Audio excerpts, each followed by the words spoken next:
The children you once carried in your arms, once took to school, once prepared breakfast and dinner for, are now grown and living their own lives. The house that was once filled with laughter, hurried footsteps, and reminders like, "Don't forget your jacket," is now strangely quiet. The dining table feels larger, not because you bought a new one, but because there's no one sitting across from you each night. And then you begin to realize you're living in a house, but it no longer feels like a home. That's when the children have left the nest, and you are the one who stayed. This question isn't meant for the young, those who are always busy, always moving, never pausing long enough to sit with themselves. It only appears when life begins to slow down, when the noise fades, when no one asks you what you'd like for dinner, and your thoughts become louder than the television. People often say, living alone is lonely. But is it true that being alone means you can't be happy? I don't ask that with doubt. I ask it as someone who has lived with others and has also lived alone, who has felt lonely in a crowded house, and who has felt peace in a quiet room with nothing but a warm cup of tea. There are two kinds of alone in this life. One is being alone because you were left behind. The other is being alone because you've learned not to push your way into crowded spaces anymore. The first one carries a cold kind of ache. The second brings a quiet kind of freedom, but it's real. So the question is, how do you move from the first kind of alone to the second, from loneliness to contentment, from emptiness to peace? I know that feeling. Waking up in the morning with no one calling your name, hearing the sound of your spoon hit the bottom of the bowl at lunch so loud it startles you. As evening falls, the sunlight comes in through the window, and you long for a hand, just one hand to hold in silence. You're not young enough to crave parties, but you're not numb enough to say I'm used to it. And then you ask yourself, after a lifetime of living for others, am I now meant to endure the rest of my days alone and sad? No, I don't believe that, and I hope you don't either. Because there's one thing I've learned, not from books, but from people who have walked through emptiness. True happiness doesn't come from having someone by your side. It comes from no longer fearing being alone. Happiness as we grow old is no longer something grand. It's no longer a faraway trip. It's no longer a late success. At that point, happiness might simply be a cup of tea brewed just right, wiping the dust off an old photo frame without shedding a tear, waking up one morning and realizing your heart no longer yearns for what it cannot have. Have you ever lived with someone and still felt lonely? I have, and I understand that contradiction. There are kinds of loneliness that don't come from the absence of others, but from the absence of yourself in your own life. We've lived for our children, for our spouses, for our parents. And when there's no one left to live for, we feel lost. Not because we don't matter, but because we've forgotten how to care for ourselves. And that's when a new journey begins. Not a journey of searching, but a journey of returning. Returning to listen, returning to slow down, returning to realize within the stillness, a gentle kind of happiness can quietly bloom. I'm not saying that living alone is always easy. Some days you'll feel strong, some days you'll feel empty. But I do know this. If you're brave enough not to run from the silence, it will stop being something to fear. It will become a space where you can begin to rewrite the meaning of your life in your own way, with no one telling you how it should be. Try starting with small things. Cook a simple meal, not for anyone else, but just for yourself. Write one line of gratitude every night, even if it's just, "Today was peaceful." Open the window in the morning and say, "Hello, new day." You'll see.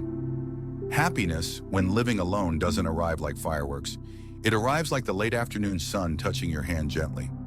Before we move to the next part, where I'll explain why the more we chase happiness outside, the less we find it, I want to leave you with this. If you're still living alone and your heart hasn't yet found peace, you are not alone in that feeling. There are many others all around the world walking this journey with you.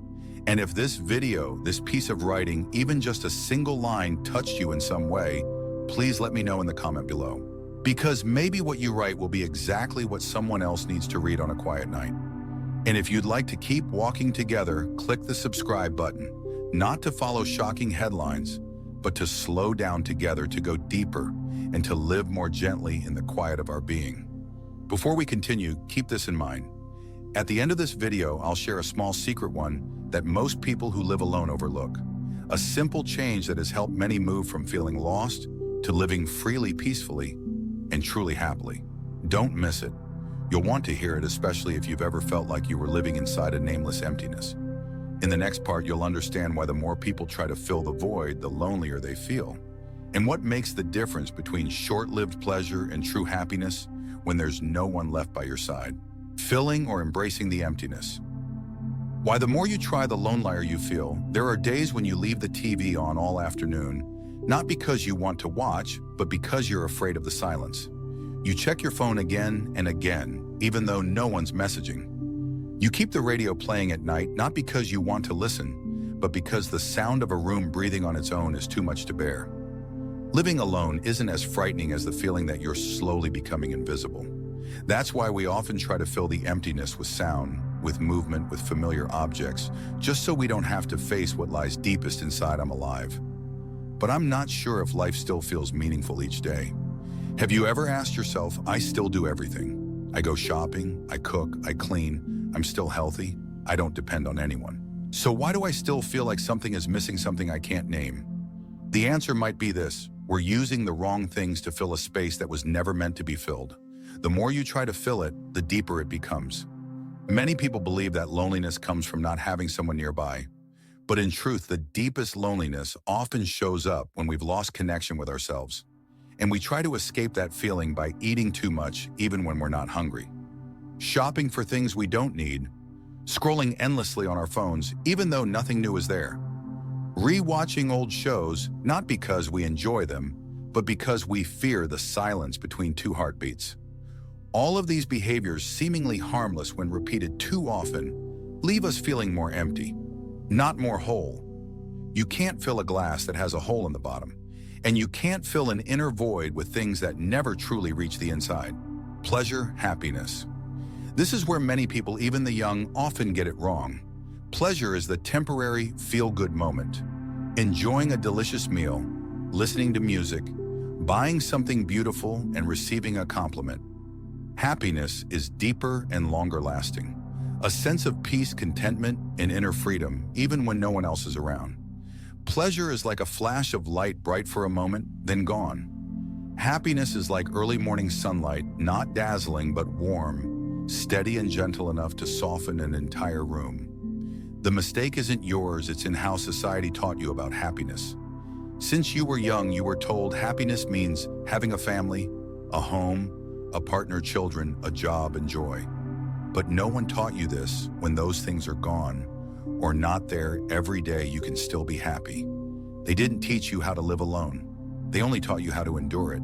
And that's why so many people end up thinking, maybe I'm sad because I live alone. When the truth might be, you're sad because you're still trying to live as if someone's still beside you. Happiness in solitude doesn't mean you're never sad.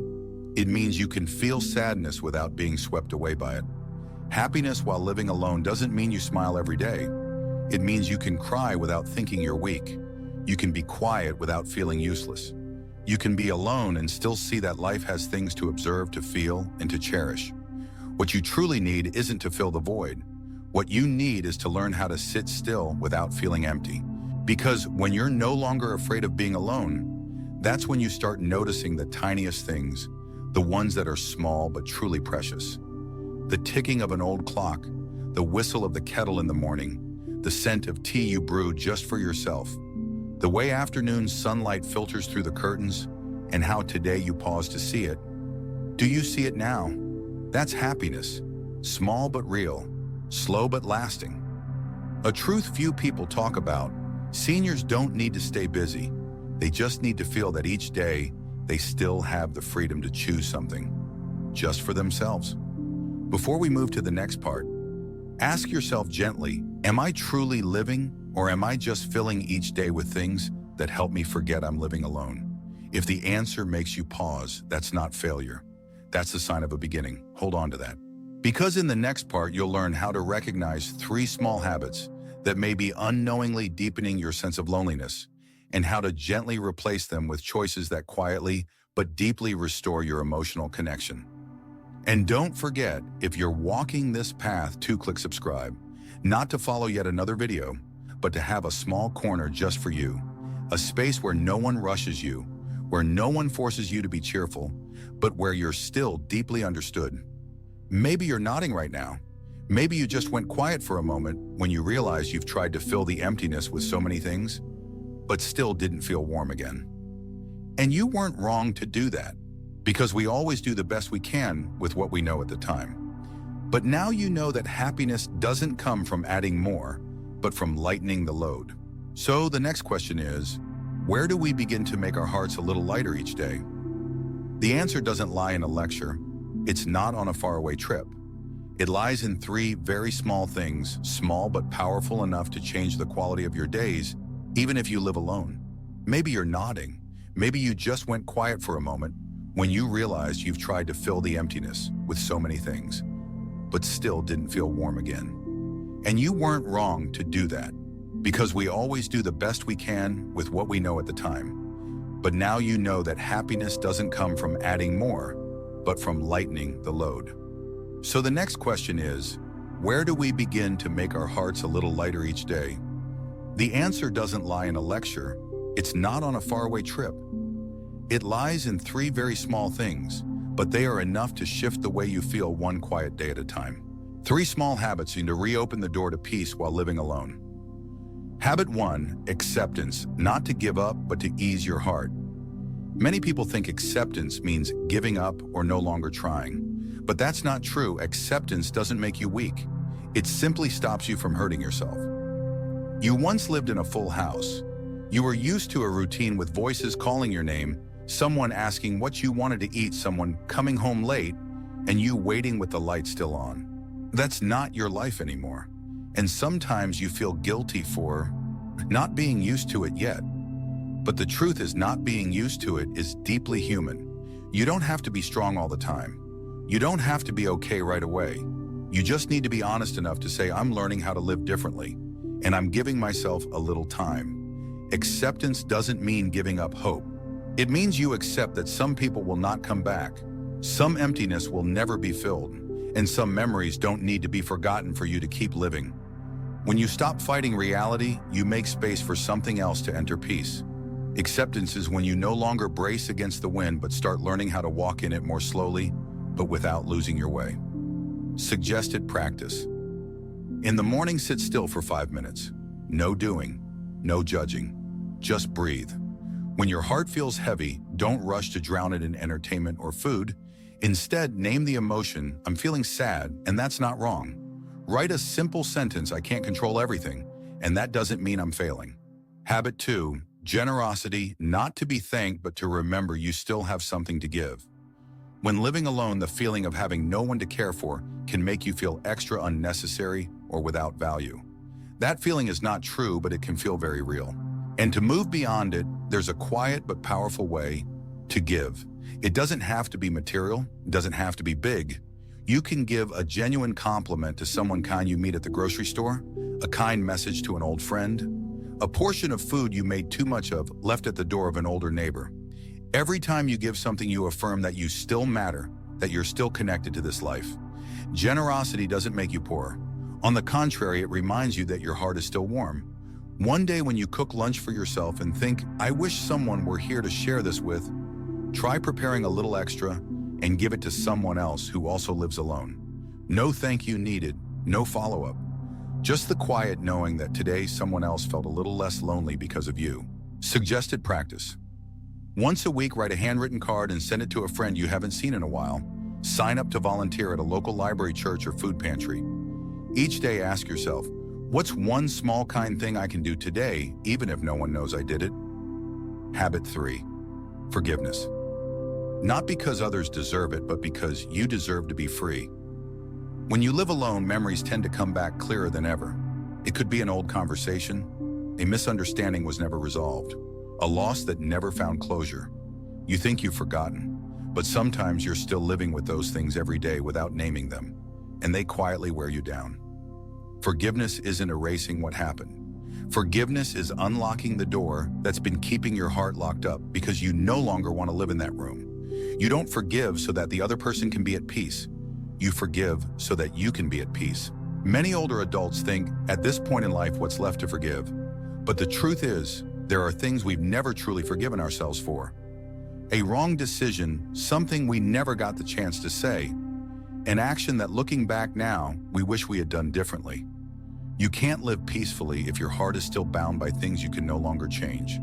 Forgiveness isn't forgetting, it's saying I didn't know then, but I know now, and I choose to move forward with a lighter heart.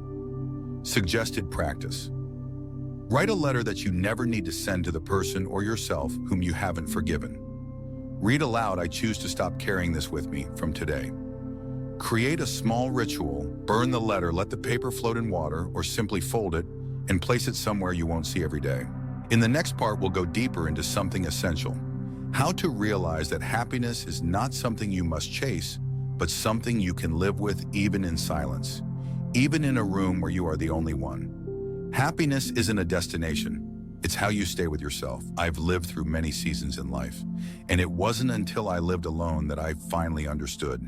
Happiness was never far. It was simply waiting for me to pause and to let it be. Have you noticed when there's no one asking questions, no one relying on you, nothing urgent left to do? You find yourself unsure, not because you don't know what to do, but because it's been so long since you truly sat with yourself. No one ever taught us how to be alone gently. We were taught how to connect, how to love, and how to care for others. But very few ever taught us how to live with ourselves without feeling sad, without feeling empty, without feeling lacking. Happiness isn't found in what you add in. It's found in the feeling that you no longer have to strain to prove anything. Maybe you've lived a busy life, working to raise your children, giving the better portion to others, setting aside your small dreams for the sake of a bigger family. And now when all those roles have quieted, you sit down and ask yourself, who am I when I'm no longer the mother, the husband, the partner, the caretaker? The answer might surprise you. You're still you. Only now you get to be yourself without any title attached. That's not a loss. That's a kind of return. Like the sea after a storm, the water no longer crashes, it calms. And within that calm, there's a depth you couldn't reach in the noise. You're the same. When life on the outside becomes quiet, you have a rare chance to finally hear what your soul is softly whispering. Happiness is presence, not pursuit. Many people over 60 still believe you need someone by your side. You need a reason to wake up. You need something to do to prove you're still alive. But there is another way of living simpler, more lasting. Just be present. Presence means being fully here in this very moment, not needing to fix the past, not needing to predict the future. It can be as simple as sitting by the window watching the leaves fall, drinking a cup of tea without turning on the TV, writing down 3 things you're grateful for, even if they're so small, no one else would notice. Happiness doesn't ask much of you. It just asks that you be present as life quietly unfolds, even if it's slow. And the strange thing is, it's in that slowness that you truly feel life. When there's no rush, you finally see what's worth living for. When you're young, happiness is often measured in numbers. How much money, how many friends, how many plans. But as you grow older, happiness is measured in depth. The depth of a day fully lived, the warmth of a single look, the quiet of an evening that needs no explanation. Happiness in solitude isn't excitement. It's more like a tidy room with just enough light, a place where you don't need to fix anything or add anything. Just sit down and breathe. Suggested practice. Live with happiness, don't chase it. You don't need to create happiness. You just need to make space for it to arrive. Morning, instead of checking your phone, sit quietly for 1 minute. Place your hand on your heart and whisper, "Today I'm still here. Thank you for that." Afternoon, do one small thing just for your joy, not for anyone else. Maybe play an old song, water a plant, or rearrange a corner of a drawer. Evening, before going to bed, write down one thing you did well today, even if it's just washing the dishes, going for a walk, or remembering to drink enough water. You'll start to notice each small act done with care slowly brings you back to yourself. And that is where happiness begins. By now, maybe you've begun to feel that living alone is no longer as frightening as it once was. But there's still one more thing, something truly important. That is, growing older is not the ending. It's the time to live more deeply, more truthfully, and more meaningfully than ever before. In the next part, we'll explore this together, and you'll begin to see Happiness doesn't fade with age. In fact, it often begins the moment we're old enough to pause. Aging, not the end, but the time to begin living with intention. At this age, you don't need to do many things. You just need to do the things that make life feel truly worth living. After you pass 60 or 70, something begins to happen. Silently, you slowly get gently pushed aside from the busyness of the world. Not on purpose, but life starts to move faster, and it no longer needs your presence to keep going. Fewer messages, fewer invitations. And some days you realize all day today, no one said my name. And yet, something strange begins to happen. When the outside world becomes quiet, your inner voice begins to speak. You start asking questions, not about duties, work, or responsibilities anymore, but about something deeper. How do I truly want to live the years I have left? What makes a day feel meaningful, not wasted? If no one is watching me, would I still choose to live this way? This is the privilege of aging. For the first time in decades, you get to live for yourself without needing anyone's permission. You no longer need to have more. You just need what's right. You used to stay busy trying to please many people. You kept certain relationships just out of politeness. You forced yourself to stay strong just so no one would call you weak. But now you get to choose to sit in silence without feeling guilty, to say no without needing to explain, to keep only the things that make you feel alive, not just breathing. This is the highest form of simplicity. Filtering life, keeping what matters, letting go of what weighs you down. In fact, living alone lets you see this more clearly than anyone. Because when no one is sitting next to you, you begin to notice what in your day makes you smile. Realize which habits no longer fit who you are. Understand the value of quiet moments, the ones you once thought were dull. Aging is not when things close. Aging is when life becomes a choice. You don't need to do more, you just need to do what's right. Suggested practice: living intentionally one day at a time. Choose your connections. Keep in touch only with people who warm your heart, not out of obligation. Choose your input. Turn down the noise, the TV, social media, negative news, and make room to hear your own heart. Choose your actions. Each morning, don't ask, what do I have to do today? Instead, ask, what do I want to leave behind for myself today? Because aging is not measured in years, but in the sense that every day still has meaning. You don't need to redo your life. You just need to start again right where you are and choose the way of living that makes you feel I haven't been left behind. I'm just walking slower now, but with more certainty. In the final part, you'll receive something truly important. One small specific action, something you can start today that will reconnect you with life. No need to wait, no need to prepare. Just a heart ready to feel life fully and deeply once again. One small thing to hold you close to life. Don't wait for something grand to feel like your life has meaning. Just do one small thing every day to keep alive the sense that you are still truly living. As promised at the beginning of this video, here is that small thing, simple yet powerful enough to change the way you live each day. It's not a revolution. It's not a big secret. Just a quiet habit, but one that can soften even the longest days when no one checks in. So what is that secret? There is a simple habit many older adults have tried, and they say it didn't change their situation, but it changed how they saw life. That is, write down one good thing you did today, even if it's small. Not to brag, not to fight sadness, but to gently remind yourself, I still have the power to bring something good to myself or someone else. Today, maybe you cooked a kind meal just for yourself. Maybe you cleaned a corner of the table you hadn't touched in a while. You called an old friend to check in. You stepped outside for a walk, even if just for 10 minutes instead of staying in your room all day. Every one of those moments deserves to be acknowledged.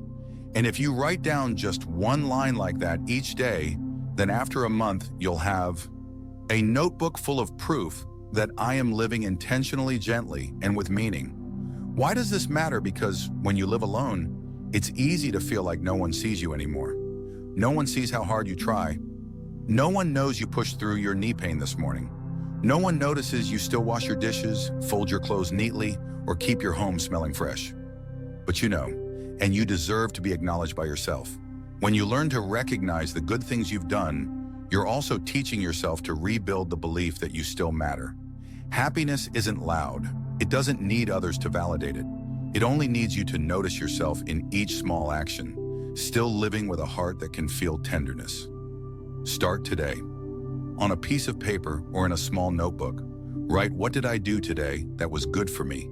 What did I not give up on today? What am I grateful for today? Write briefly. Write truthfully. Write as if you were speaking to an older friend who happens to be you in the future. And finally, a personal message just for you. If you're here still reading these last lines, I know you're someone who has chosen not to let aging be a quiet surrender. You want to understand. You want to do something, even something small, to live better, brighter and lighter. And that is something truly worth honoring.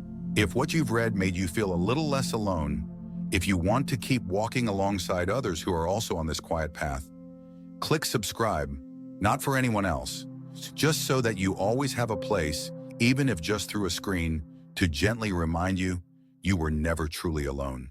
And growing older still holds so much that's worth living for. Thank you for staying until the very end, wishing you days that feel lighter, deeper, and filled with quiet joy.